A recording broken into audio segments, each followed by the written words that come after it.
রাজকন্যার আবির্ভাব হয়েছে এবং আমি চাই এই সুখ তোমাদের মধ্যে ভাগ করে নিতে। আচ্ছা, আমার একটা প্রশ্ন ছিল, শীতকালের ফুল মানেই রং, আর এটা তো সাদা, আর এত আমার রঙিন ফুলেদের মাঝে যখনই আমি এই গাছটার ছবি পোস্ট করেছি তোমরা সব এই দিকেই তাকিয়ে আছো। কি আছে এই রঙের মধ্যে?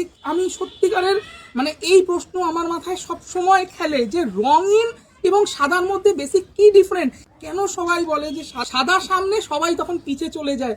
এর কারণ সত্যি আমি জানি না। 10 ইঞ্চি টবে এত ফুল, একে এক জায়গায় দাঁড় করাতে আমাকে ভীষণ কষ্ট করতে হয়েছে, কারণ এই ভ্যারাইটিটা ফুল ভীষণ বড় হয় এবং এর যে লাস্টের যে ডালটা সেটা হয় একদম নরম পাতলা, ভেঙে যায়। তো অনলি 30% ফুল তোমরা দেখতে পাচ্ছ, বাকি 70% ফুল কিন্তু সব ভেতরে রয়েছে। চন্দ্রমল্লিকা মানেই হচ্ছে একজন সুন্দরী নারী, যার মাথার চুল থেকে পায়ের নখ সবকিছু খুব সুন্দর। সেরকম এই গাছটা, এই গাছের যদি মাঝখান ফাঁক হয়ে যায় বা গাছের টেরা বাঁকা হয়, ভীষণ বাজে লাগে দেখতে। আমার এই চন্দ্রমল্লিকা, আমার এই রাজকন্যাকে সবার মধ্যে ছড়িয়ে দিও। ভিডিওটা ভালো লাগলে অবশ্যই শেয়ার করো। Thank you.